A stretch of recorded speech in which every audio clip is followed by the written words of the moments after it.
Good afternoon.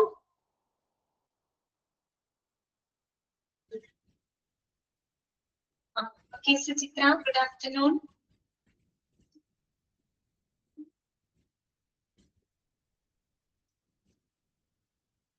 ആരൊക്കെ എനിക്കൊരു good afternoon തരാനായിട്ട്? സുചിത്ര മാത്രമേ ഉള്ളൂ? അങ്ങനെയാണോ?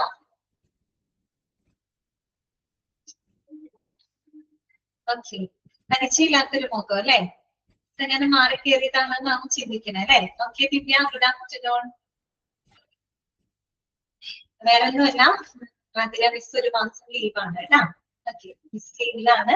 അതുകൊണ്ട് മിസ്സിന് പകരമായിട്ട് ഞാനായിരിക്കും ഇനി ക്ലാസ് എടുക്കുന്നുണ്ടാവും കേട്ടാ. ഓക്കെ, അപ്പൊ നിങ്ങൾ പറഞ്ഞിരുന്നോ? അത് പറഞ്ഞിരുന്നോ?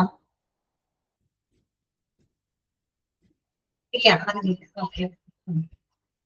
അപ്പൊ മിസ് ഇപ്പൊ നിങ്ങൾ 1 month ലീവ് പറഞ്ഞിട്ടുണ്ട്. അപ്പൊ മിസ് ഉണ്ടാവില്ല. അതിന് പകരം ഓക്കെ നിഷ ഗുഡ് ആഫ്റ്റർനൂൺ. പകരം ഞാൻ ക്ലാസ് എടുക്കാൻ കയറിയതാണ് കേട്ടാ. പോർഷൻസ് പെൻഡിങ് വെക്കാൻ പറ്റില്ലല്ലോ. ഓക്കെ, എന്റെ പേര് വന്ദന കേട്ടോ. വന്ദന എന്നാണ് പേര്. ഓക്കെ, അപ്പൊ ഞാൻ മിസ്സായിട്ട് സംസാരിച്ചിട്ടുണ്ടായിരുന്നു. അപ്പൊ മിസ് എന്നോട് പറഞ്ഞത് 3rd മൊഡ്യൂളില് പബ്ലിക് റിലേഷൻസ് എടുത്തു അല്ലെ? മിസ് എടുത്തു. പിന്നെ എത്തിക്കൽ ആൻഡ് ലീഗൽ ഇഷ്യൂസ് അല്ലെ? അതിന്റെ death and marriage registration act അവിടെ വരെയാണ് മിസ് കംപ്ലീറ്റ് ചെയ്തതെന്നാണ് എന്നോട് പറഞ്ഞത്. അവിടെ വരെയല്ലേ? അവിടെ വരെയല്ലേ കംപ്ലീറ്റ് ചെയ്തിട്ടുള്ളത്? ആണോ? ആരെങ്കിലും പറയൂ. ഓക്കെ, നിങ്ങൾ തന്നെ പറയില്ല കേട്ടോ. നിങ്ങൾക്ക് കുറച്ച് ബുദ്ധിമുട്ടുണ്ടാവും എന്ന് എനിക്കറിയാം. വേറെ ഒന്നുകൊണ്ടല്ല അല്ലെ? കുറച്ച് ഇത്രയും നാളൊക്കെ ആതിര മിസ്സായിട്ട് അല്ലെ? ആതിര മിസ്സിന്റെ ക്ലാസ് ഒക്കെ കേട്ട് നിങ്ങൾ അതുമായിട്ടൊക്കെ ഓക്കെ ആയിരുന്നു അല്ലെ? പെട്ടെന്ന് മിസ് മാറിയത് കേൾക്കുമ്പോൾ നിങ്ങൾക്ക് ഒരു വിഷമം ഉണ്ടാവും അല്ലെ? പിന്നെ പുതിയതായിട്ട് ഒരാളെ വരുമ്പോ എങ്ങനെയായിരിക്കും എന്നൊക്കെ ഉള്ളൊരു അല്ലെ കൺഫ്യൂഷൻ ഒക്കെ ഉണ്ടാവുന്ന വിചാരിക്കുന്നത് സ്വാഭാവികമായിട്ട് ഉണ്ടാവുന്നതാണ് അല്ലെ? എനിക്കല്ലേ നിങ്ങളുടെ മനസ്സിൽ തോന്നുന്നേ? അങ്ങനെയാണോ? അങ്ങനെയല്ലേ? എന്താണ് 25-ലെ കുട്ടികളൊക്കെ ഭയങ്കര റെസ്പോണ്ട് ചെയ്യാത്ത കുട്ടികളാണോ? മിസ്സിനെ ഇഷ്ടപ്പെടാത്തത് കൊണ്ടാണോ? നിങ്ങളൊന്ന് പറയോ? ഓക്കെ, ശരി.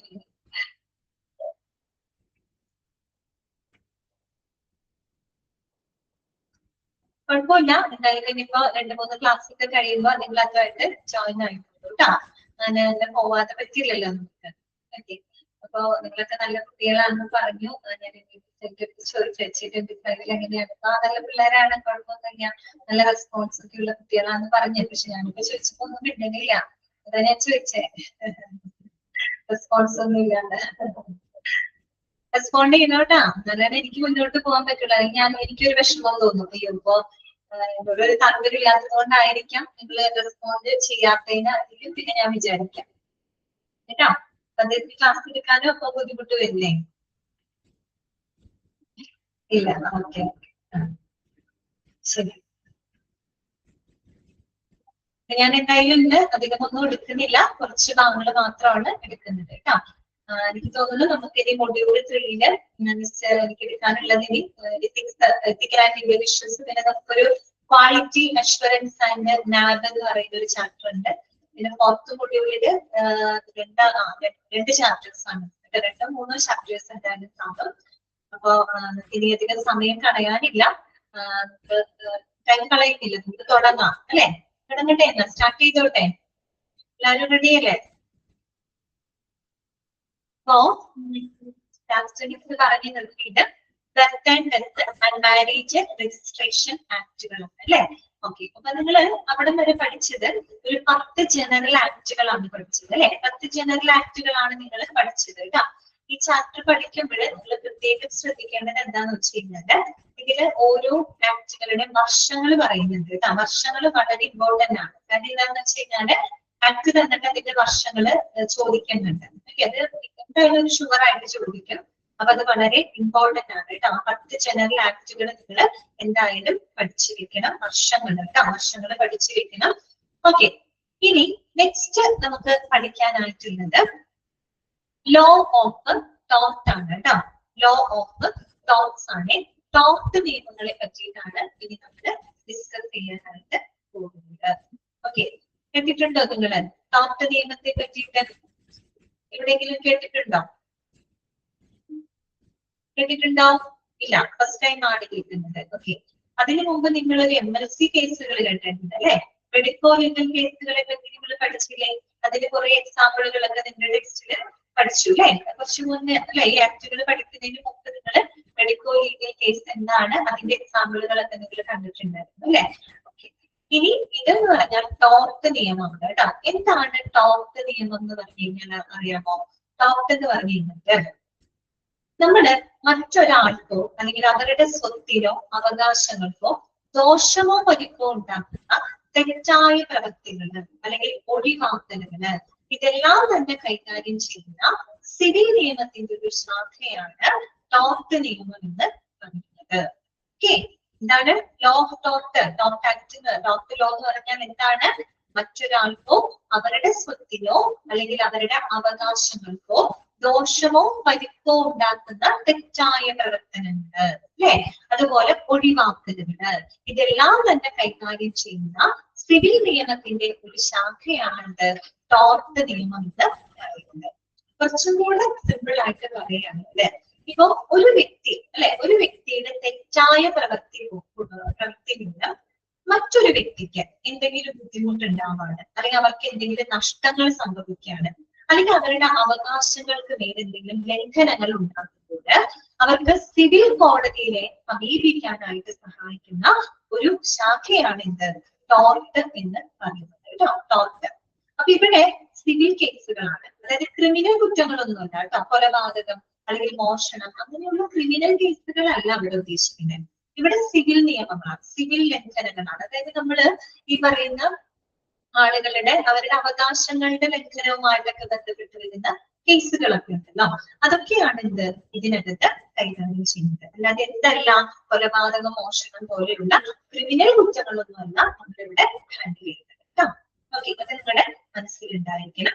അപ്പൊ ഒന്നുകൂടെ പറയാണ്, ടോർട്ട് എന്ന് പറഞ്ഞു കഴിഞ്ഞാല് മറ്റൊരാൾക്കോ അല്ലെങ്കിൽ അവരുടെ നമ്മുടെ സ്വത്തിനാവാം അല്ലെങ്കിൽ അവരുടെ അവകാശങ്ങൾക്ക് ദോഷമോ പരിക്കോ ഉണ്ടാക്കുന്ന തെറ്റായ പ്രവർത്തനങ്ങള് അല്ലെങ്കിൽ ഒഴിവാക്കലുകൾ. എന്തുകൊണ്ട് ഒഴിവാക്കൽ എന്ന് എടുത്ത് പറയാൻ കാരണം, നമ്മൾക്ക് ഒരാൾക്ക് ചെയ്തു കൊടുക്കേണ്ട ചില കടമകളുണ്ട് അല്ലെ. പ്രത്യേകിച്ച് നമുക്കറിയാം ഒരു ഹോസ്പിറ്റലിൽ കൊടുക്കുന്ന സേവനങ്ങള് നമ്മൾ ഓരോ പേഷ്യന്റിനും കൃത്യമായിട്ടുള്ള സേവനങ്ങൾ കൊടുക്കണം. അത് ഹോസ്പിറ്റലിന്റെ എത്തിക്സിന്റെ ഭാഗമാണ് അല്ലെ.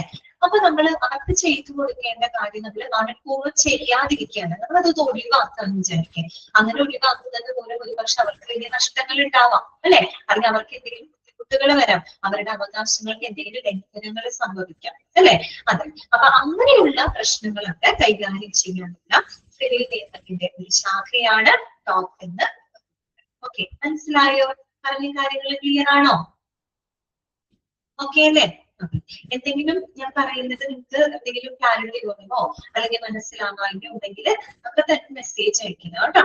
അങ്ങനെ മെസ്സേജ് അയച്ചു കഴിഞ്ഞാൽ നമുക്ക് അതിനനുസരിച്ച് ക്ലാസ് അഡ്ജസ്റ്റ് ചെയ്ത് പോകാം കേട്ടോ. അങ്ങനെ പുതിയതായതുകൊണ്ടാണ്, നിങ്ങൾക്ക് പുതിയതാണല്ലോ, അപ്പൊ അതുകൊണ്ട് ചിലപ്പോൾ നിങ്ങൾക്ക് ഫോളോ ചെയ്ത് പോകാനോ അങ്ങനെ നിനക്കും ബുദ്ധിമുട്ട് എന്തെങ്കിലും തോന്നുന്നുണ്ടെങ്കിൽ അപ്പൊ തന്നെ മെസ്സേജ് അയക്കുക കേട്ടോ, പറഞ്ഞാൽ മതി. നമുക്ക് അതിനനുസരിച്ച് അഡ്ജസ്റ്റ് ചെയ്ത് പോകാം കേട്ടോ. ഓക്കെ, അപ്പൊ നോക്കിയേ. അപ്പൊ നമുക്ക് ഇതിലേക്ക് പഠിക്കാം കേട്ടോ. അത് ഡീറ്റെയിൽഡ് ആയിട്ട് നമുക്ക് പഠിക്കാം. അപ്പൊ ആദ്യത്തെ സെന്റൻസ് ഇമ്പോർട്ടന്റ് ആണ്, അത് അണ്ടർലൈൻ ചെയ്ത് വെക്കാം കേട്ടോ. നോക്കാം. The word taught is derived from the Latin word tortus, which means twisted or crooked. Underline ചെയ്യാം കേട്ടോ. എന്താണ് ടോർട്ട് എന്ന് പറയുന്ന വാക്ക് എവിടെ നിന്നാണ് ഒറിജിനേറ്റ് ചെയ്യുന്നത്? അതാണ് നമ്മൾ ആദ്യം തന്നെ പഠിക്കുന്നത് കേട്ടോ. അപ്പോ ടോർട്ടസ് എന്ന് പറയുന്ന, ഇവിടെ നോട്ട് ചെയ്യണേ, ടോർട്ടസ് എന്ന് പറയുന്ന ഒരു ലാറ്റിൻ വേർഡിൽ നിന്നാണ് ടോർട്ട് എന്ന വാക്ക് ഒറിജിനേറ്റ് ചെയ്ത് വന്നിട്ടുള്ളത്. എന്താണ് അതിന്റെ മീനിങ് എന്ന് പറഞ്ഞാല് ട്വിസ്റ്റഡ് ഓർ ക്രൂക്ഡ് എന്നാണ്.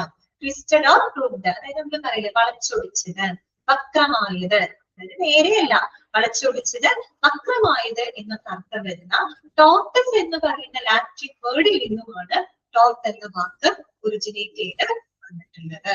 Okay, what is tort? എന്താണ് ടോർട്ട് എന്ന് പറഞ്ഞു കഴിഞ്ഞാല് നമ്മൾ നേരത്തെ പറഞ്ഞ അതേ കാര്യം തന്നെയാണ്, എങ്കിലും നിങ്ങളൊന്ന് അണ്ടർലൈൻ ചെയ്യാം കേട്ടോ. Okay, it is defined as any wrong, injury or damage is done to the person for which a civil suit can be brought. കണ്ടോ, നമുക്ക് ഒരാളുടെ തെറ്റായ പ്രവൃത്തി മൂലം മറ്റൊരാൾക്ക് ഒരു ദോഷം സംഭവിക്കുകയാണ്, അല്ലെങ്കിൽ അവർക്ക് എന്തെങ്കിലും നഷ്ടം സംഭവിക്കുകയാണ്, ബുദ്ധിമുട്ടുണ്ടാക്കുകയാണ്, അല്ലെങ്കിൽ അവരുടെ അവകാശങ്ങൾക്ക് ലംഘനം ഉണ്ടായി കഴിഞ്ഞാൽ അതിനെതിരെ എന്താണ് നമുക്ക് പരാതികളുമായിട്ട് സിവിൽ കോടതിയെ സമീപിക്കാൻ സഹായിക്കുന്ന സിവിൽ നിയമത്തിന്റെ ഒരു ശാഖയാണിത്. അതായത് എന്തല്ല, ക്രിമിനൽ കേസുകളൊന്നുമല്ല, സിവിൽ നിയമത്തിന്റെ ഒരു ബ്രാഞ്ചാണ് ടോർട്ട് എന്നതുകൊണ്ട് ഉദ്ദേശിക്കുന്നത്. ഓക്കെ, ക്ലിയർ ആണല്ലോ? ഓക്കെ അല്ലേ? ഇനി നമുക്കതിന് എക്സാമ്പിളുകൾ നോക്കാം കേട്ടോ. എക്സാമ്പിൾ നമുക്ക് നോക്കാം. ഇപ്പൊ നിങ്ങൾ ഇത് പഠിക്കുമ്പോ മറ്റേ മെഡിക്കോ ലീഗൽ കേസുകളുമായിട്ട് ബന്ധപ്പെട്ട കുറച്ച് എക്സാമ്പിൾ പഠിച്ചിട്ടുണ്ട്. അതും ഇത് മാറിപ്പോകരുത് കേട്ടോ. MLC-യുടെ എക്സാമ്പിൾ പഠിക്കുന്നുണ്ട് ഈ ചാപ്റ്ററില്, ടോർട്ട് നിയമത്തിന്റെ എക്സാമ്പിൾ പഠിക്കുന്നുണ്ട്. ഓക്കെ, അത് അങ്ങോട്ടും ഇങ്ങോട്ടും മാറിപ്പോവാതെ നിങ്ങൾ എങ്ങനെയാന്ന് വെച്ചാൽ പഠിക്കണം കേട്ടോ. അപ്പൊ നമുക്ക് എക്സാമ്പിൾ നോക്കാം. ടോർട്ടിന്റെ എക്സാമ്പിൾ ആണ് first one, act of wrongful commission. Act of wrongful commission, തെറ്റായ പ്രവൃത്തികള്. തെറ്റായ പ്രവൃത്തികൾ എന്ന് പറഞ്ഞാൽ ചെയ്യാൻ പാടില്ലാത്ത തെറ്റായ പ്രവർത്തനങ്ങള്, ചെയ്യരുതാത്ത അല്ലെ, ചെയ്യാൻ പാടില്ലാത്ത തെറ്റായ പ്രവർത്തനങ്ങള്. ഒരു എക്സാമ്പിൾ അതിന്റെ ബ്രാക്കറ്റിൽ കൊടുത്തിട്ടുണ്ട്.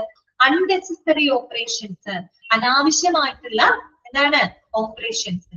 അതായത് പ്രത്യേകിച്ച് ഒരു ഹോസ്പിറ്റലിലൊക്കെ ആണെങ്കിൽ ഒരു പേഷ്യന്റിന് അനാവശ്യമായിട്ട് നമ്മൾ ചെയ്യുന്ന ശസ്ത്രക്രിയകളും മറ്റുമൊക്കെ, ആവശ്യമുള്ളതല്ല അനാവശ്യമായിട്ടുള്ള ശസ്ത്രക്രിയകളൊക്കെ എന്താണ്, ആക്ട് ഓഫ് wrongful commission ആണ് അല്ലെ. ആവശ്യമില്ലാതെ അയാളുടെ ശരീരത്തിൽ ഓപ്പറേറ്റ് ചെയ്ത് കഴിഞ്ഞാൽ അത് അയാൾക്ക് ബുദ്ധിമുട്ടുണ്ടാക്കുന്ന ഒരു കാര്യമല്ലേ അല്ലെ, അവർക്ക് ദോഷം ഉണ്ടാക്കുന്ന കാര്യമാണ്, ബുദ്ധിമുട്ടുണ്ടാക്കുന്ന ഒരു കാര്യമാണ് അല്ലെ.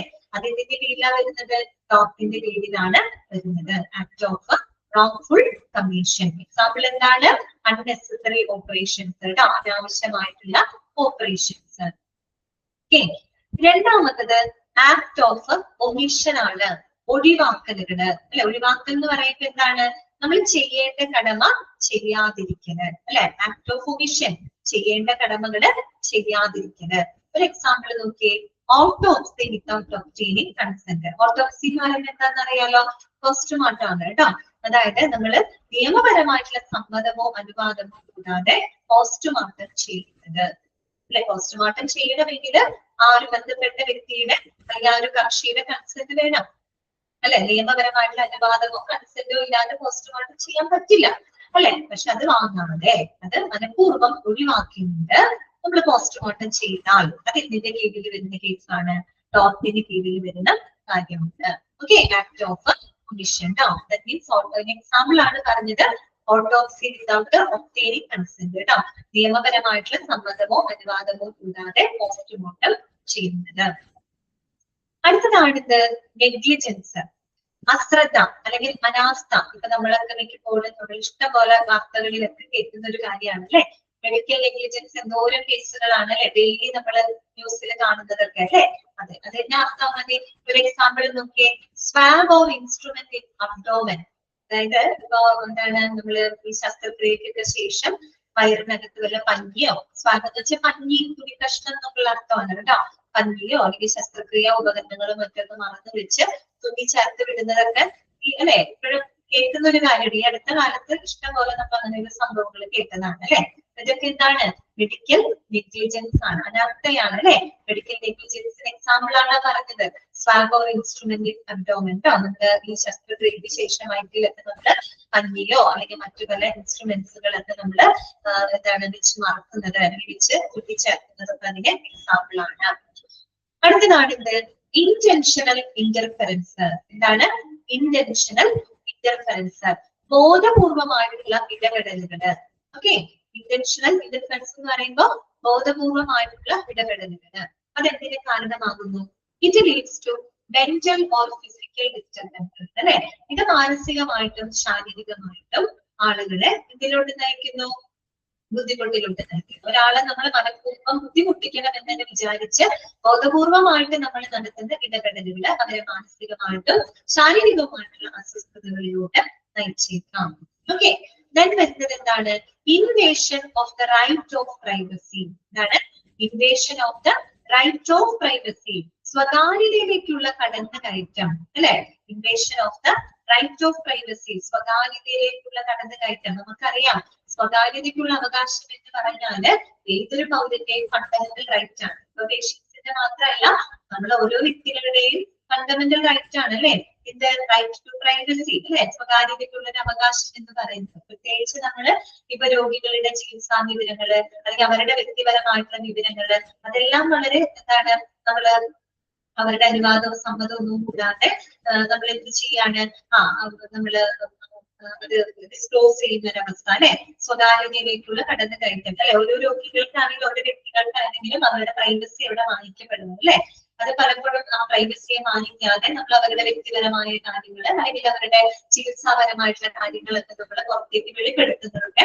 ഇതിൽ വരുന്നതാണ് invasion of the right of പ്രൈവസിക്ക് വരുന്ന കാര്യം അല്ലെ. അതും ഒരു ലംഘനമാണ് അല്ലെ. അതൊക്കെ ഇതിന്റെ കീഴിൽ വരുന്നുണ്ട്, ടോർട്ട് നിയമത്തിന്റെ കീഴിൽ വരുന്നുണ്ട്. ഓക്കെ, അടുത്തത് എന്താണ്? Breach of professional secrecy. എന്താണ് ബ്രീച്ച് ഓഫ് പ്രൊഫഷണൽ സീക്രസി? അതായത് പ്രൊഫഷണൽ സീക്രട്ടിന്റെ എന്താണ് ലംഘനം. അതായത് പ്രൊഫഷണൽ ആയിട്ടുള്ള കാര്യങ്ങൾ, പ്രത്യേകിച്ച് നമുക്കറിയാം ഇപ്പൊ ഒരു ഡോക്ടർമാര് അതുപോലെ ആശുപത്രികള്, പേഷ്യൻസ്, അവർക്കിടയിലുള്ള ഒത്തിരി കാര്യങ്ങളുണ്ട് അല്ലെ. രോഗിയുടെ ചികിത്സാ സംബന്ധമായിട്ടുള്ള കാര്യങ്ങള്, റെക്കോർഡുകള് അല്ലെ, ആശുപത്രി സൂക്ഷിക്കുന്ന രേഖകള്, ഇതൊക്കെ എന്താണ് തികച്ചും കോൺഫിഡൻഷ്യൽ ആയിരിക്കണം അല്ലെ. അതെ, രഹസ്യാത്മകമായിരിക്കണം അല്ലെ, കോൺഫിഡൻഷ്യൽ ആയിരിക്കണം. ഒരിക്കലും അവരുടെ അനുവാദമോ സമ്മതമോ കൂടാതെ അങ്ങനെയുള്ള കാര്യങ്ങൾ നമ്മൾ പുറത്തേക്ക് ഡിസ്ക്ലോസ് ചെയ്യാനായിട്ട് പാടുള്ളതല്ല. അപ്പൊ അത്തരം പ്രൊഫഷണൽ സീക്രസിയുടെ ബ്രീച്ച് എന്ന് പറയുന്നത് എന്താണ്? ലംഘനമാണ് അല്ലെ. ബ്രീച്ച് ഓഫ് പ്രൊഫഷണൽ സീക്രസി അത് എന്തിന്റെ കീഴിൽ വരുന്നതാണ്? ടോർട്ടിന് കീഴിൽ വരുന്നതാണ്. ഓക്കെ, പിന്നെ അടുത്തത് എന്താണ് പറയുന്നത്? ബാറ്ററി ആണ്. ബാറ്ററി എന്ന് പറയുമ്പോൾ ഇവിടെ എന്താ ഉദ്ദേശിക്കുന്നത്? അതിക്രമം, അല്ലെങ്കിൽ നമ്മൾ പറയും ബലപ്രയോഗം എന്നൊക്കെ നമുക്ക് പറയാം കേട്ടോ. അതിക്രമിച്ച് നമ്മൾ ചെയ്യാം, ബലപ്രയോഗിച്ച് കാര്യങ്ങൾ ചെയ്യാം അല്ലെ. എക്സാമ്പിൾ പറയുന്നുണ്ട്, surgeon going beyond the limit of patient's consent. എന്താണ്?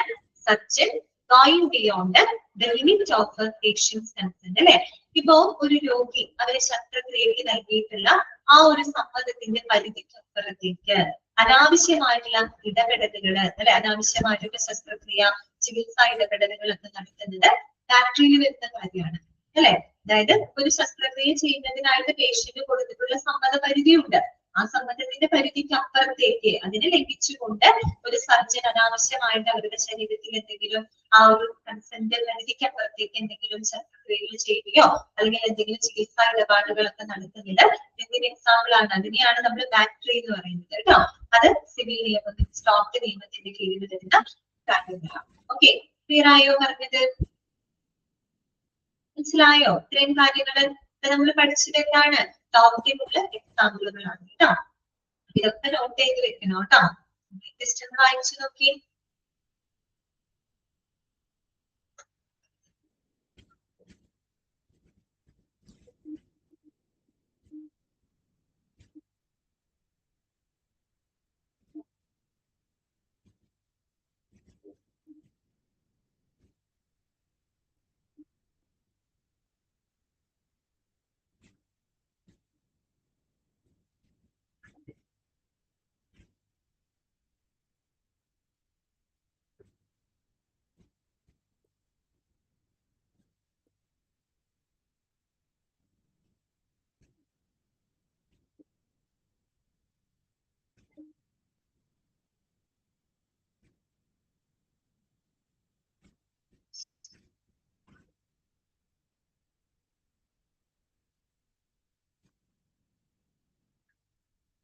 അടുത്തത് പറയട്ടെ, നെക്സ്റ്റ് പറയട്ടെ.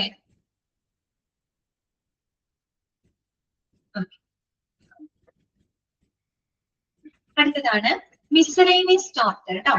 മറ്റ് ടോർട്ടിന് കുറച്ച് എക്സാമ്പിൾ ഒക്കെ നമ്മൾ കണ്ടു. ഇനി അതിന് കുറച്ചും കൂടെ നമുക്ക് എക്സാമ്പിളുകൾ പഠിക്കാം കേട്ടോ. മിസ്സലേനിയസ് ടോർട്ട് കേട്ടോ. ടോർട്ടിന് മറ്റു പല എക്സാമ്പിളുകളാണ് ഇനി നമ്മൾ നെക്സ്റ്റ് പഠിക്കുന്നത്. അതൊക്കെ ടോർട്ടിന്റെ കീഴിൽ വരുന്നതാണ് കേട്ടോ. അതിലൊന്നാണ് ന്യൂയിസെൻസസ് കേട്ടോ, അഥവാ ഇൻകൺവീനിയൻസ് ടു പബ്ലിക്. ന്യൂയിസെൻസസ് എന്ന് പറയാൻ നമ്മൾ പറയില്ലേ ഉപദ്രവങ്ങൾ അല്ലെ, പബ്ലിക് ന്യൂയിസെൻസ് എന്നൊക്കെ നമ്മൾ പറഞ്ഞു കേട്ടിട്ടില്ലേ. അതായത് ഇൻകൺവീനിയൻസ് ടു പബ്ലിക് അല്ലെ, പൊതുജനങ്ങൾക്ക് ഇൻകൺവീനിയന്റ് ആയിട്ടുള്ള കാര്യങ്ങളാണ് അല്ലെ ന്യൂയിസെൻസസ് എന്ന് പറയും അല്ലെ. അതെ, പൊതുജനങ്ങൾക്ക് ഇൻകൺവീനിയന്റ് ആയിട്ടുള്ള ഉപദ്രവങ്ങൾ ചെയ്യാം. ചിലപ്പോ വല്ല സൗണ്ട് ആയിരിക്കാം, അല്ലെങ്കിൽ മറ്റെന്തെങ്കിലും പ്രവൃത്തികളായിരിക്കാം, അല്ലെ? സൗണ്ട് ഒരുപാട് കൂട്ടി വെക്കലും, അല്ലെ? അതൊക്കെ പബ്ലിക്കിന് ഭയങ്കര ഡിസ്കംഫർട്ട് ഉണ്ടാക്കുന്ന, അവർക്ക് ഉപദ്രവം ഉണ്ടാക്കുന്ന തരത്തിലുള്ള പ്രശ്നം. അതാണ് സെൻസസിനകത്ത് വരുന്നത്. പിന്നെ അടുത്തതാണ് എന്ത്? മിസ്റെപ്രസെന്റേഷൻ.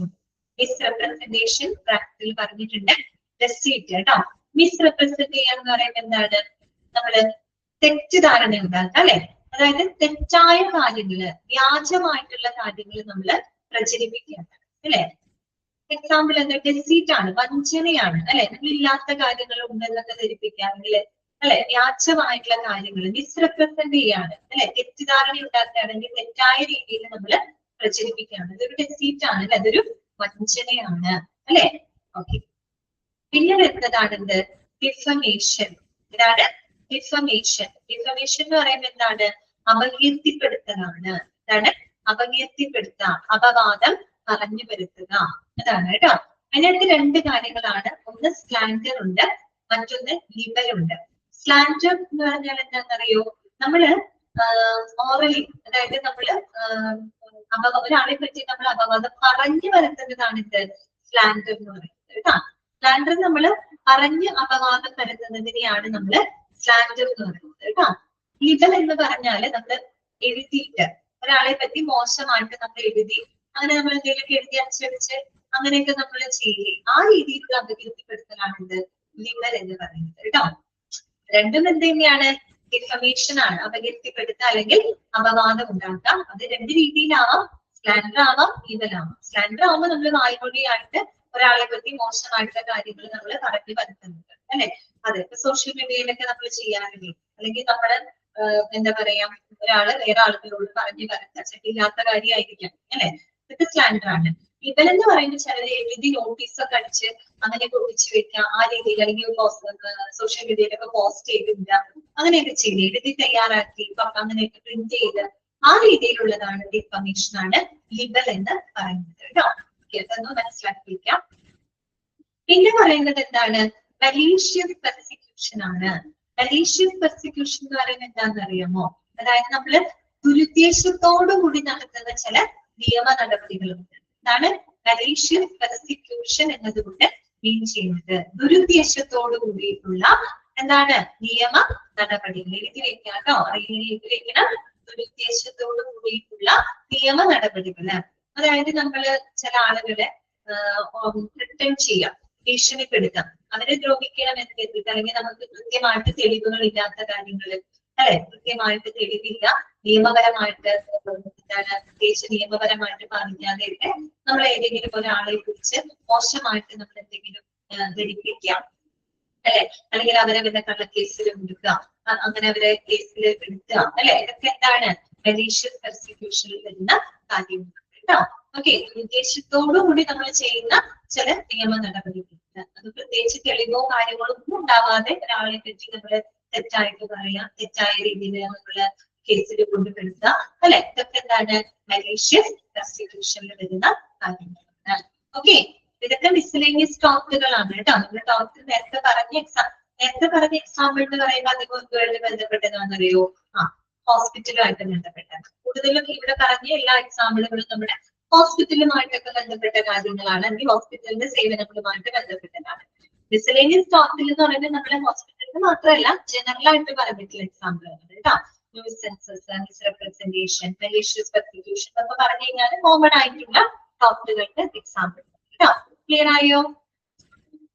ഓക്കെ ആണോ? അതുവരെ ഒന്ന് ജസ്റ്റ് വായിച്ചു നോക്കി. ടോപ്പ് ആ ഒരു പോർഷൻ മാത്രം നിങ്ങളൊന്ന് വായിക്കിട്ടാണ്. ഇപ്പൊ വരാം, ഒരു മിനിറ്റ്.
വായിച്ചു നോക്കിയോ?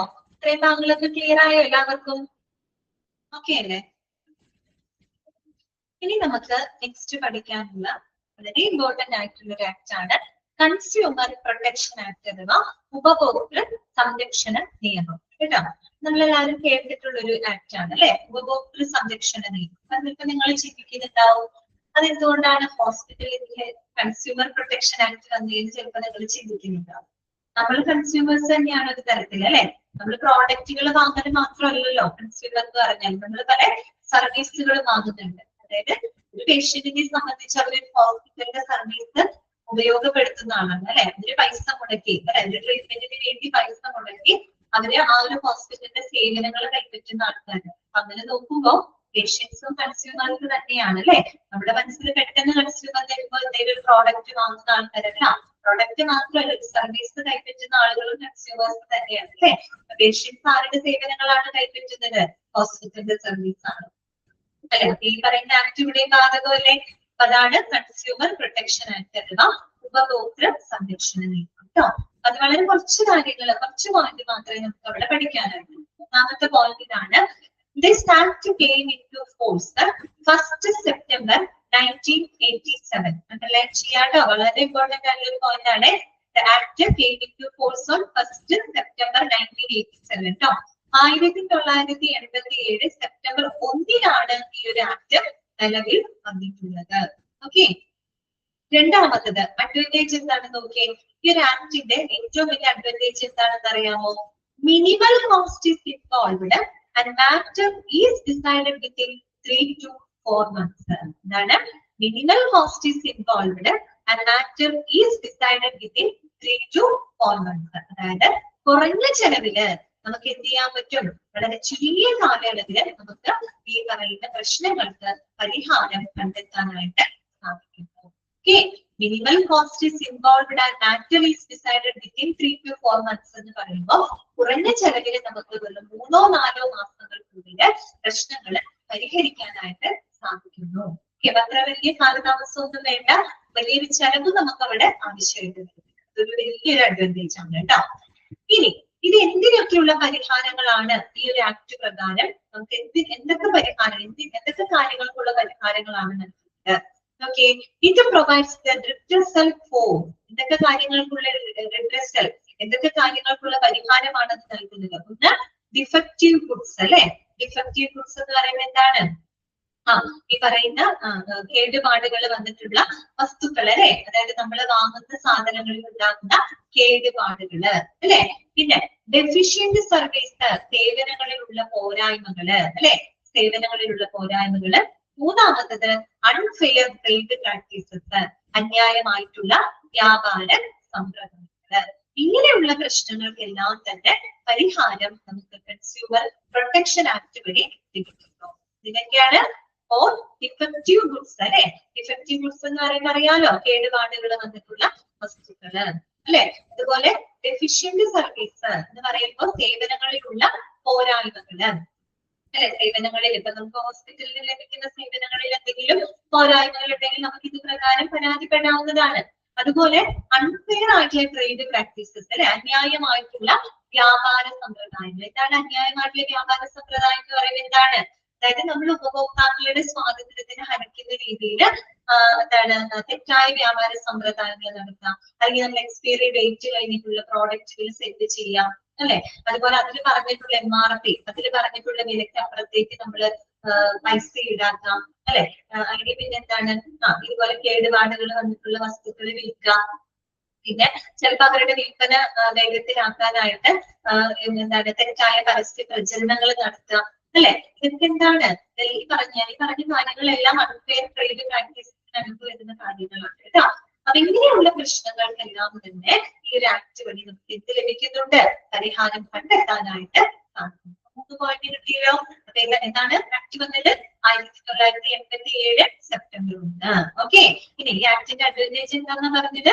വളരെ കുറഞ്ഞ കാലയളവില്, കുറഞ്ഞ ചെലവില്, കുറഞ്ഞ കാലയളവ് കൊണ്ട് നമുക്ക് പ്രശ്നങ്ങൾക്ക് പരിഹാരം കണ്ടെത്താൻ പറ്റുന്നു. ഇത് പറഞ്ഞാൽ ഒരു 3-4 മാസത്തിനുള്ളിൽ നമുക്ക് കുറഞ്ഞ ചെലവിൽ തന്നെ പ്രശ്നങ്ങൾക്ക് പരിഹാരം കണ്ടെത്താൻ സാധിക്കുന്നു മൂന്നാമത് ഈ ഒരു ആക്ട് എന്തിനൊക്കെയുള്ള പരിഹാരങ്ങളാണ് നമുക്ക് നൽകുന്നത്? ഒന്ന്, ഡിഫക്റ്റീവ് ആയിട്ടുള്ള ഗുഡ്സ്, ഡെഫിഷ്യന്റ് ആയിട്ടുള്ള സേവനങ്ങള്, അൺഫെയർ ആയിട്ടുള്ള ട്രേഡ് പ്രാക്ടീസസ് എന്നിവയ്ക്കെതിരെയായിട്ടുള്ള എല്ലാവിധ പരാതികളും പ്രശ്നങ്ങള് പരിഹരിക്കുന്നതിനായിട്ട് ഈ ഒരു ആക്ട് വളരെയധികം സഹായിക്കുന്നുണ്ട് കേട്ടോ. അതൊന്ന് നോട്ട് ചെയ്ത് വെക്കേണ്ട കാര്യമാണ് കേട്ടോ. പോയിന്റും ഇമ്പോർട്ടന്റ് ആണ്. ഓക്കെ, അടുത്ത ചോദ്യം, അടുത്ത ചോദ്യമല്ല, അടുത്ത ടോപ്പിക് ഇതാണ്.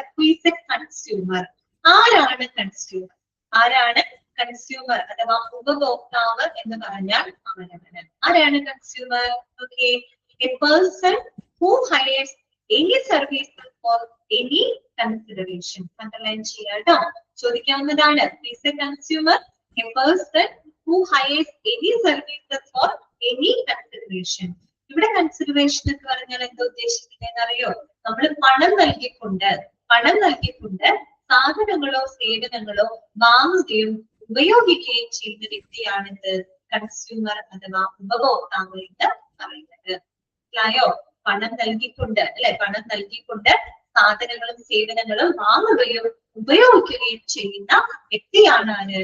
കൺസ്യൂമർ. ഇവിടെ കൺസിഡറേഷൻ എന്ന് പറഞ്ഞാൽ പേയ്മെന്റ് കൊടുക്കാനുള്ളതാണ് കേട്ടോ, പണം കൊടുത്തിട്ട്. Okay, a person who hires any services for any considerations. Okay, clear അല്ലേ?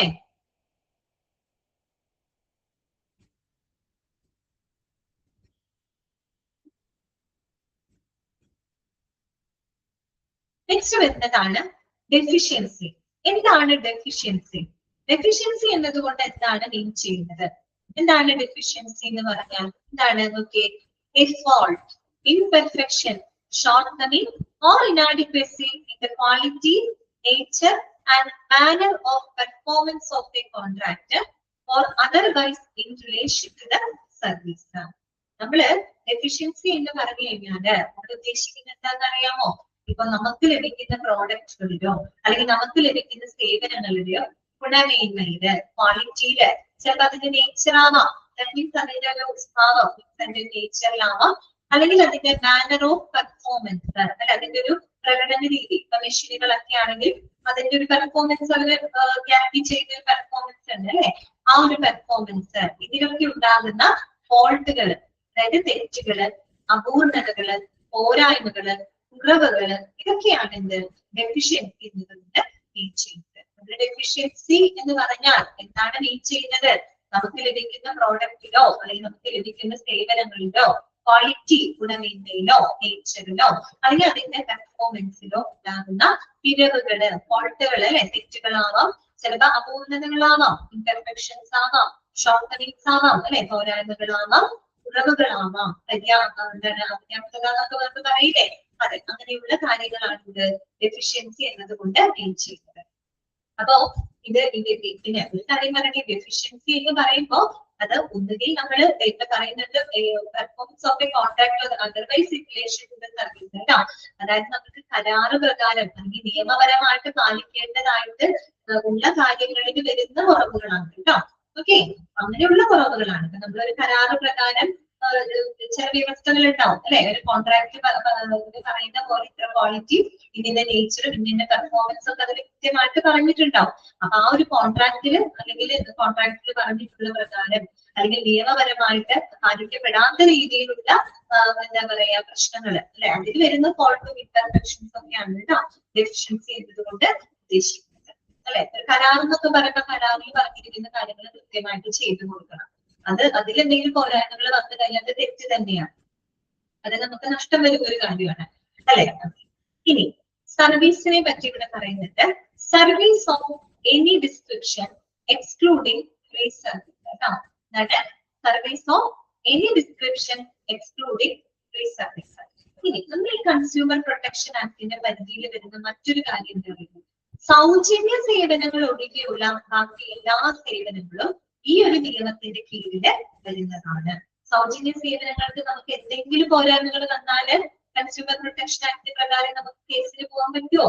പറ്റില്ല. കാരണം സൗജന്യമായിട്ട് ലഭിക്കുന്നതല്ലേ, ഫ്രീ ആയിട്ട് കിട്ടുന്നത്. ഫ്രീ ആയിട്ട് കിട്ടുന്നതിന് കുറ്റങ്ങളും കുറവുകളും ഉണ്ടെങ്കിൽ അത് നമ്മൾ അഡ്ജസ്റ്റ് ചെയ്ത് പോകണം അല്ലെ. അത് നമുക്ക് കിട്ടില്ല. അപ്പൊ സൗജന്യ സേവനങ്ങളിലൊഴികെ ബാക്കി എല്ലാ സേവനങ്ങളിലും ഈ പറയുന്ന എന്ത് ബാധകമാണ്? കൺസ്യൂമർ പ്രൊട്ടക്ഷൻ ആക്ട് ബാധകമായിരിക്കും. ഓക്കെ, ക്ലിയർ ആണോ?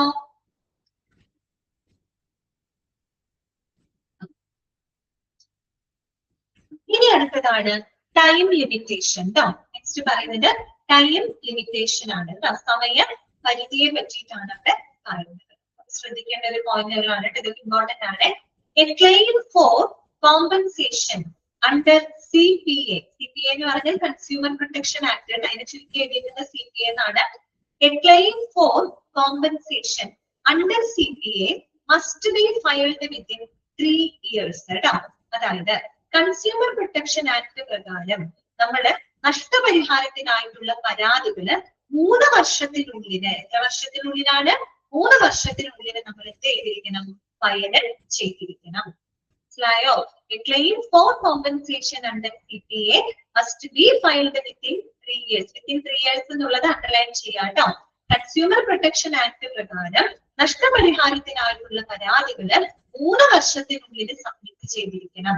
എന്തെങ്കിലും നഷ്ടം വന്നു കഴിഞ്ഞാൽ വിത്തിൻ 3 yearsനുള്ളിൽ നമ്മൾ അതിന്റെ എന്ത് കൊടുത്തിരിക്കണം? കേസ് നമ്മൾ ഫയൽ ചെയ്യണം. 3 വർഷമൊക്കെ കഴിഞ്ഞിട്ട് പിന്നീട് പരാതി കൊടുക്കാൻ നിന്ന് കഴിഞ്ഞാൽ അത് വാലിഡ് ആയിരിക്കില്ല കേട്ടോ. അപ്പൊ അത് പ്രത്യേകം നിങ്ങൾ നോട്ട് ചെയ്യണം. വിത്തിൻ 3 years കേട്ടോ. 3 വർഷത്തിനുള്ളിൽ നമ്മൾക്ക് നഷ്ടപരിഹാരം ലഭിക്കണമെങ്കിൽ 3 വർഷത്തിനുള്ളിൽ അതിന്റെ പരാതി നമ്മൾ എന്ത് ചെയ്തിരിക്കണം? സമർപ്പിച്ചിരിക്കണം. ഓക്കെ, ഇനി അടുത്ത കുറച്ച് കാര്യങ്ങൾ അവിടെ പറയുന്നുണ്ട്. അതായത് നമുക്ക് ലഭിക്കാനുള്ള നഷ്ടപരിഹാര തുകയുടെ അടിസ്ഥാനത്തില് ഏതൊക്കെ ഫോറങ്ങളിലാണ് നമ്മൾ പരാതികള് സമർപ്പിക്കേണ്ടത്? എല്ലാം ഒരേ സ്ഥലത്ത് പോയിട്ടല്ല നമ്മൾ പരാതി കൊടുക്കേണ്ടത്. അത് നമുക്ക് ലഭിക്കാനുള്ള ആ നഷ്ടപരിഹാര തുകയെ അടിസ്ഥാനപ്പെടുത്തിക്കൊണ്ട് നമ്മൾ പരാതികള് സമർപ്പിക്കേണ്ട ഫോറങ്ങളാണ് അവിടെ കൊടുത്തിട്ടുള്ളത് കേട്ടോ. ക്ലിയർ? മനസ്സിലായല്ലോ? നഷ്ടപരിഹാര തുകയുടെ അടിസ്ഥാനത്തില്, അതിന്റെ അടിസ്ഥാനത്തില് നമ്മള് കേസ് കൊടുക്കേണ്ട, കേസല്ല നമ്മള് പരാതികൾ കൊടുക്കേണ്ട ഫോറങ്ങളാണ്. ഒന്നാമത്തെയാണ് national forum deals case greater than 30 lakhs. ഇതാണ് national forum deals case greater than 30 lakhs കേട്ടോ. 30 ലക്ഷത്തിന് മുകളിലുള്ള കേസുകളാണെങ്കിൽ അവിടെ നമ്മൾ അത്തരം കേസുകൾ നമ്മൾ എവിടെ കൊടുക്കണ്ടേ? നാഷണൽ ഫോറത്തിലാണ് കേട്ടോ. National forum deals cases greater than 30 lakhs കേട്ടോ. 30 ലക്ഷത്തിന് മുകളിലുള്ള കേസുകൾ നമ്മൾ നാഷണൽ ഫോറത്തിലാണ് കൊടുക്കേണ്ടത്. അതുപോലെ state forum greater than 5 lakhs, 5 ലക്ഷത്തിന് മുകളിലുള്ള കേസുകളാണെങ്കിൽ സ്റ്റേറ്റ് ഫോറത്തിനാണ് നമ്മൾ കൊടുക്കേണ്ടത്. District forum up to 5 lakhs, 5 ലക്ഷം വരെയുള്ള കേസുകളാണെങ്കിൽ ഡിസ്ട്രിക്ട് ഫോറത്തിലാണ് കൊടുക്കേണ്ടത്. ഇത് നിങ്ങളൊന്ന് നോട്ട് ചെയ്തിരിക്കണം കേട്ടോ. ഇവിടെ നമ്മളെ ആ ഒരു നഷ്ടപരിഹാര തുകയെ ബേസ് ചെയ്തിട്ടാണ് കേട്ടോ ഇവിടെ പരാതി കൊടുക്കണം എന്നുള്ളത്. ആ ഒരു തുകയെ അടിസ്ഥാനപ്പെടുത്തിയിട്ടാണ്. അപ്പൊ 30 ലക്ഷത്തിന് മുകളിലുള്ള കേസുകളൊക്കെ ആണെങ്കിൽ നാഷണൽ ഫോറത്തിലാണ് കൊടുക്കേണ്ടത്. 5 ലക്ഷത്തിന് മുകളിലുള്ള കേസുകൾ സ്റ്റേറ്റ് ഫോറത്തിൽ കൊടുക്കണം.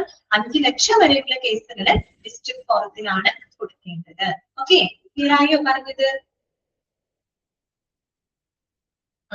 ജസ്റ്റ് ഒന്ന് വായിച്ചു നോക്കിയത്.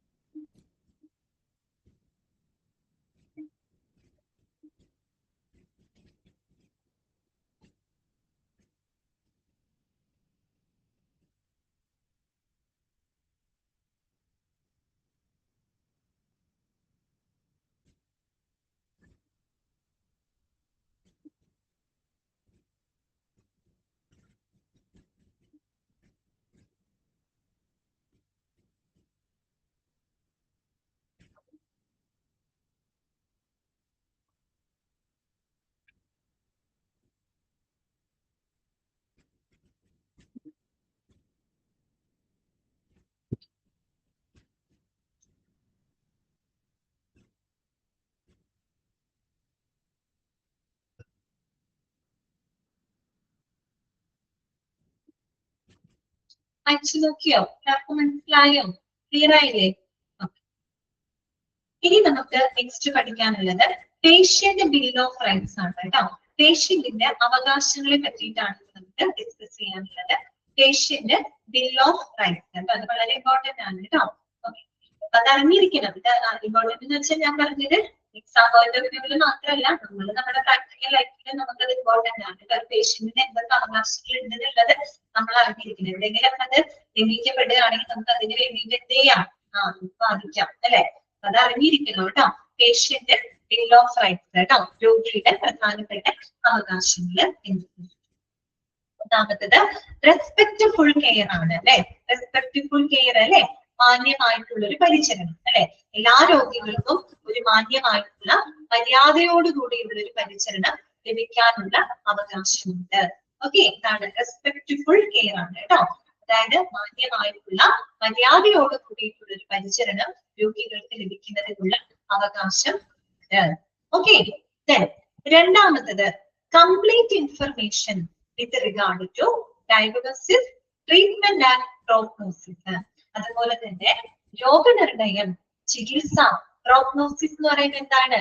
രോഗശമന സാധ്യതയാണ് അല്ലെ.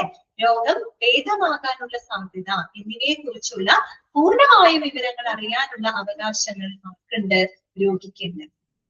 മനസ്സിലായോ? അവരുടെ രോഗനിർണയം എന്താണ്, അവർക്കായി നിശ്ചയിച്ചിട്ടുള്ള ചികിത്സ എന്താണ്, അവരുടെ ഇതൊക്കെ ചികിത്സിച്ചു കഴിഞ്ഞാൽ അവർക്ക് ഉണ്ടാവാനുള്ള രോഗശമന സാധ്യത എത്രത്തോളം ഉണ്ട്, ഇതിനെ പറ്റിയുള്ള വിവരങ്ങളൊക്കെ അറിയാൻ ആർക്ക് അവകാശമുണ്ട്? രോഗികൾക്ക് അവകാശം ഉണ്ട്. ഓക്കെ, മൂന്നാമത് പറയുന്നത് എന്താണ്? Patient has the right to information from the doctor before he gives the consent. അതുപോലെ നമ്മൾ രോഗികള് സമ്മതം കൊടുക്കുന്നതിന്, ചികിത്സക്കാനുള്ള സമ്മതം നൽകുന്നതിന് മുൻപ് തന്നെ ഡോക്ടറിൽ നിന്ന് ആവശ്യമായിട്ടുള്ള വിവരങ്ങൾ അറിയാനുള്ള അവകാശം രോഗിക്കുണ്ട്. രോഗിക്ക് അത് ചോദിക്കാം.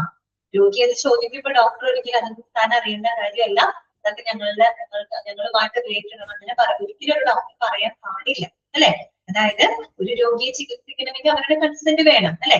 അപ്പൊ ഒരു ചികിത്സക്കായിട്ട് ഒരു രോഗി സമ്മതം നൽകുന്നതിന് മുൻപ് തന്നെ ഡോക്ടറിൽ നിന്നും ആവശ്യമായിട്ടുള്ള വിവരങ്ങൾ അറിയാനുള്ള അവകാശം അവർക്ക് ഉണ്ട്. ഓക്കെ, ഇനി അടുത്തത് എന്താണ്? Right to refuse the treatment to the extent permitted by the law and to be informed.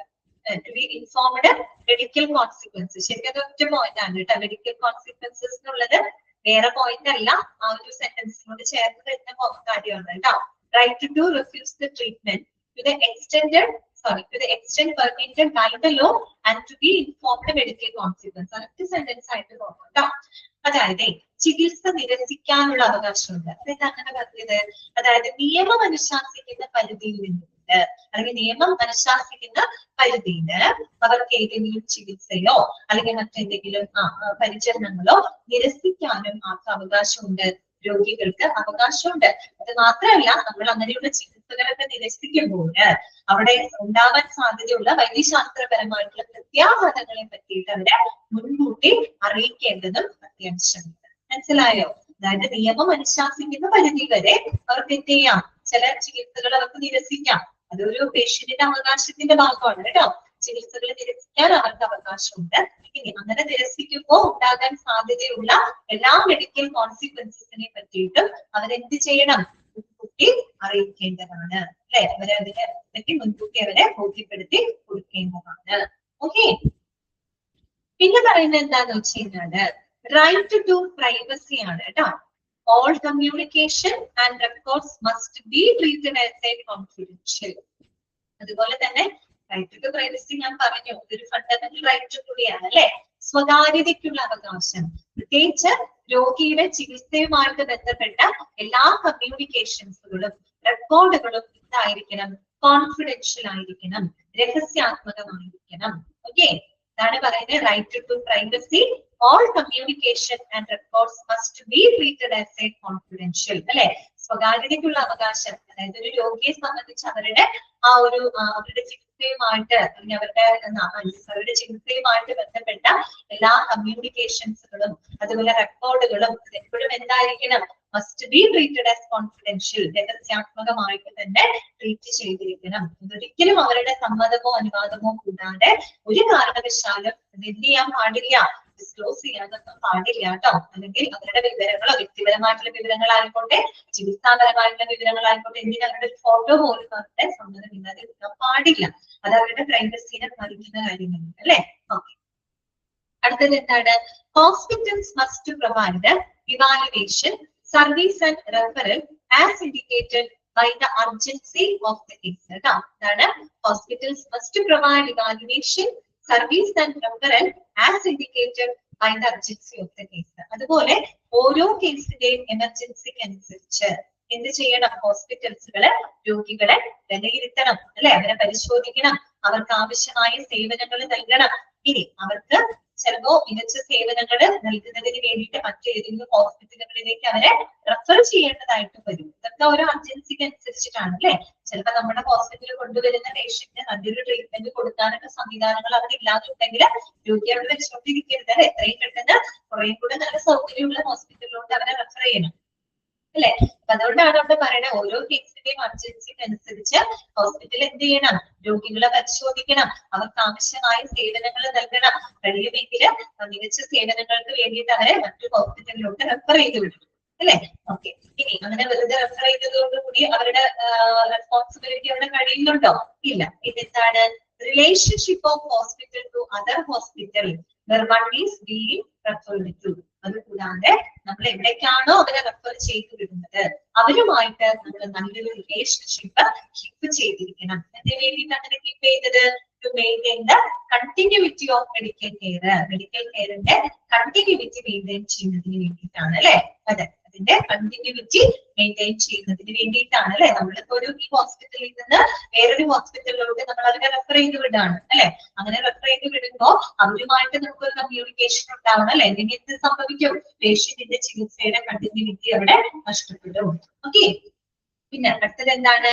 Right to refuse to take part in research. അതുപോലെ ഗവേഷണങ്ങളിൽ നിന്ന് ഒഴിഞ്ഞു മാറാനുള്ള അവകാശം ആർക്കുണ്ട്? പേഷ്യൻസിനുണ്ട്. അതെന്താണ് ഉദ്ദേശിക്കുന്നത്? നമ്മൾ ഈ മനുഷ്യരിലൊക്കെ നടക്കുന്ന പരീക്ഷണങ്ങള്, മറ്റ് മെഡിക്കൽ ഗവേഷണങ്ങളിൽ നിന്നൊക്കെ എന്താണ് ഗവേഷണങ്ങളിലൊക്കെ പങ്കാളികളാകാനായിട്ട് അത് നിരസിക്കാനായിട്ടുള്ള അവകാശം അവർക്കുണ്ട്. ഇപ്പൊ എന്തെങ്കിലും പുതിയ മരുന്ന് കണ്ടുപിടിച്ചു, അപ്പൊ ഒരു രോഗിയെ പരീക്ഷിക്കാനായിട്ട് ഹോസ്പിറ്റലിന്റെ ഭാഗത്തുനിന്ന് ഒരു ശ്രമമുണ്ട്, അപ്പൊ അവർക്ക് താല്പര്യം ഇല്ലെങ്കിൽ അത് ചെയ്യരുത്. ഓക്കെ. അപ്പൊ മനുഷ്യരിൽ നടത്തുന്ന പരീക്ഷണങ്ങളോ അല്ലെങ്കിൽ മറ്റു മെഡിക്കൽ ഗവേഷണങ്ങളിലൊക്കെ പങ്കാളികളാവാൻ അല്ലെങ്കിൽ ആ ഒരു പങ്കാളിത്തം വഹിക്കാനുണ്ട്, അല്ലെങ്കിൽ പങ്കാളിത്തം വഹിക്കുന്നവർക്ക് നിരസിക്കാൻ ആർക്ക് അവകാശമുണ്ട്? പേഷ്യന്റിന് അവകാശം. ഒരിക്കലും അവരുടെ എന്താണ് അനുവാദമില്ലാതെ ഒന്നും ഒരിക്കലും അവരെ ഒരു റിസർച്ചിന്റെയോ ഒന്നിന്റെ ഭാഗമാക്കാനായിട്ട് പാടുള്ളതല്ല, ഒരിക്കലും ചെയ്യാൻ പാടില്ല കേട്ടോ. പിന്നെ പറയുന്നത് എന്താണ്? Right to know the appointments or availability of doctor, continuity of health care demands after discharge. അതുപോലെ തന്നെ രോഗികൾക്ക് അവരുടെ അപ്പോയിന്റ്മെന്റുകളെ പറ്റിയിട്ട്, അല്ലെ ഡോക്ടേഴ്സിന്റെ അപ്പോയിന്റ്മെന്റ് എടുക്കുന്നതിനെ പറ്റിയും ഡോക്ടറുടെ ലഭ്യതയെ പറ്റിയിട്ടും ഡിസ്ചാർജിന് ശേഷം അവർക്ക് ലഭിക്കേണ്ട തുടർ പരിചരണങ്ങളെ പറ്റിയിട്ടും ഒക്കെ അറിയാനുള്ള അവകാശം ആർക്കുണ്ട്? പേഷ്യൻസിന് ഉണ്ട്. Okay, right to know the appointments or availability of doctor, continuity of healthcare demands after the discharge. എന്താണ്? Right to inspect and receive the explanation of bill, അല്ലേ? അതായത് ബില്ലുകളൊക്കെ പരിശോധിക്കാനും ബില്ലുകളുടെ വിശദാംശങ്ങളൊക്കെ എന്താണ് അറിയാനുമുള്ള അവകാശം ആർക്കുണ്ട്? പേഷ്യന്റിനുണ്ട്, അല്ലെ? ബില്ലുകളുടെ വിശദാംശങ്ങളെ പറ്റി പരിശോധിക്കാനും അതിന്റെ വിശദീകരണങ്ങളും മറ്റും തേടുന്നതിനുള്ള അവകാശം ആർക്കുണ്ട്? പേഷ്യന്റിനുണ്ട്, അല്ലെ? ബില്ല് ചോദിച്ചു, ബില്ലിന്റെ വിശദീകരണം ആവശ്യപ്പെട്ടു, അവരോട് ദേഷ്യപ്പെടാൻ പാടോ? ഇല്ല. ബിക്കോസ് എന്താണ്? പേഷ്യന്റിന്റെ റൈറ്റ്സിൽ വരുന്നൊരു കാര്യമാണ്, അത് അറിഞ്ഞിരിക്കണം കേട്ടോ. ഓക്കെ. പിന്നെന്താ പറയുന്നത്? റൈറ്റ് ടു ഹോസ്പിറ്റൽ റൂൾസ്, അല്ലെ? റൈറ്റ് ടു ഹോസ്പിറ്റൽ റൂൾസ് എന്ന് പറയുമ്പോൾ രോഗികളുമായിട്ട് ബന്ധപ്പെട്ട ഹോസ്പിറ്റലിന്റെ നിയമങ്ങള്, പെരുമാറ്റ രീതികള്, അതിനെ പറ്റി അവർക്ക് അറിയാനുള്ള അവകാശമുണ്ട്, അല്ലെ? പ്രത്യേകിച്ച് രോഗികളുമായിട്ട് ബന്ധപ്പെട്ട ഹോസ്പിറ്റലിന്റെ നിയമങ്ങള്, പെരുമാറ്റ രീതികള്, ഇതെല്ലാം തന്നെ അറിയാനുള്ള അവകാശം ആർക്കുണ്ട്? പേഷ്യൻസിന് ഉണ്ട്. മനസ്സിലായോ? അപ്പൊ പേഷ്യന്റിന്റെ ബിൽ ഓഫ് റൈറ്റ്സിൽ നമ്മൾ പറഞ്ഞ കാര്യങ്ങൾ എന്തൊക്കെയാണ്? ഒന്ന് റെസ്പെക്ട്ഫുൾ കെയർ, അല്ലെ? മാന്യമായിട്ടുള്ള ഒരു പരിചരണം ലഭിക്കാനുള്ള അവകാശമുണ്ട്. അതുപോലെ ഒരു രോഗിക്ക് തന്റെ രോഗനിർണയം, ചികിത്സ, രോഗശമന സാധ്യത എന്നിവയെ പറ്റി പൂർണ്ണമായിട്ടുള്ള വിവരങ്ങൾ അറിയാൻ അവകാശമുണ്ട്. പിന്നെ ഒരു സമ്മതം സമ്മതം നൽകുന്നതിന് മുൻപായിട്ട് ഡോക്ടറിൽ നിന്നും ആവശ്യമായിട്ടുള്ള വിവരങ്ങൾ അറിയാൻ അവകാശമുണ്ട്. നിയമം അനുശാസിക്കുന്ന പരിധിക്കുള്ളിൽ നിന്നുകൊണ്ട് ചികിത്സകൾ നിരസിക്കാൻ അവകാശമുണ്ട്. അങ്ങനെ നിരസിച്ചാൽ ഉണ്ടാകാവുന്ന മെഡിക്കൽ പ്രത്യാഘാതങ്ങളെ പറ്റി മുൻകൂട്ടി അവരെ ധരിപ്പിക്കേണ്ടതുണ്ട്.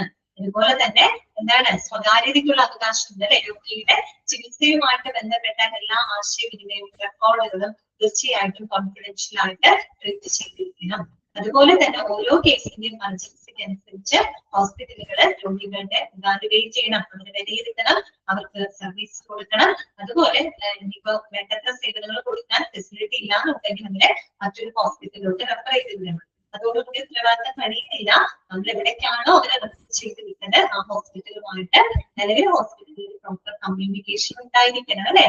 ഓക്കെ, പിന്നെന്താണ് അതായത് ഗവേഷണങ്ങളിൽ നിന്നൊക്കെ ഒഴിഞ്ഞു മാറാനുള്ള അവകാശം പേഷ്യൻസിനുണ്ട്. പിന്നെ രോഗികളെ സംബന്ധിച്ച് അവർക്ക് ഡോക്ടറുടെ അപ്പോയിന്റ്മെന്റുകളും ഡോക്ടറുടെ ലഭ്യതയും അതുപോലെ ഡിസ്ചാർജിന് ശേഷമുള്ള തുടർ പരിചരണങ്ങൾ അറിയാൻ അവകാശമുണ്ട്. പിന്നെ ബില്ലുകളുടെ വിശദാംശങ്ങൾ ആവശ്യപ്പെടാനും പരിശോധിക്കാനും രോഗികൾക്ക് അവകാശമുണ്ട്. രോഗികളുമായിട്ട് ബന്ധപ്പെട്ട ഹോസ്പിറ്റലിലെ നിയമങ്ങൾ അറിയാനുള്ള അവകാശവും അവർക്ക് ഉണ്ട്. ഓക്കെ, ഇത്രയുമാണ് പറഞ്ഞിട്ടുള്ളത് കേട്ടോ. ഓക്കെ ആണോ? മനസ്സിലായോ? ഇന്നത്തെ ക്ലാസ്സിൽ പറഞ്ഞ കാര്യങ്ങളൊക്കെ ക്ലിയർ അല്ലേ എല്ലാവർക്കും? ഓക്കെ, നമുക്ക് ഇന്നത്തെ ക്ലാസ് വൈൻഡപ്പ് ചെയ്താലോ? 5 മിനിറ്റ് കൂടെ ഉണ്ട്. 5 മിനിറ്റ് ഫുള്ള് ഇല്ല കേട്ടോ, എടുക്കുന്നില്ല. നിങ്ങൾ തുടക്കം ക്ലാസ് ആണല്ലോ, ക്ലാസ് നിങ്ങൾക്ക് ഫോളോ ചെയ്ത് പോകാൻ ബുദ്ധിമുട്ടൊന്നുമില്ലല്ലോ, മനസ്സിലാവുന്നുണ്ടല്ലോ അല്ലെ?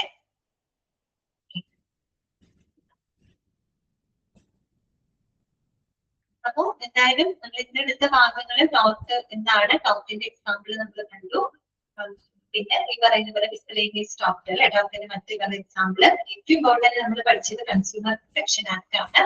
ഓക്കെ, അതൊന്ന് നോട്ട് ചെയ്ത് വെക്കാം കേട്ടോ. പിന്നെ പേഷ്യന്റിന്റെ ബിൽ ഓഫ് റൈറ്റ്സ്, ഇത്രയും കാര്യങ്ങള് നന്നായിട്ട് വായിക്കാം, ടെസ്റ്റുകളൊക്കെ പ്രാക്ടീസ് ചെയ്യാം കേട്ടോ. നാളെ എനിക്ക് ക്ലാസ് ഉണ്ട്, നാളെ 1:30 ക്ലാസ് ആണ്. അപ്പൊ അത് കഴിഞ്ഞിട്ട് നാളത്തെ ക്ലാസ്സോട് കൂടി നമുക്ക് ഈ ഒരു ചാപ്റ്റർ ഫിനിഷ് ചെയ്യാം. ചാപ്റ്റർ ഫിനിഷ് ചെയ്തിട്ട് നമുക്ക് പുതിയ ചാപ്റ്റർ കേട്ടോ. ക്വാളിഫിക്കേഷൻ എന്ന് പറയുന്ന ചാപ്റ്റർ ഉണ്ടല്ലോ, അത്യാവശ്യം വലിയ ചാപ്റ്റർ ആണ്. അപ്പൊ അത് നമുക്ക് സ്റ്റാർട്ട് ചെയ്യാം. അതിന്റെ പേര് എന്നാ? ശരി കേട്ടോ.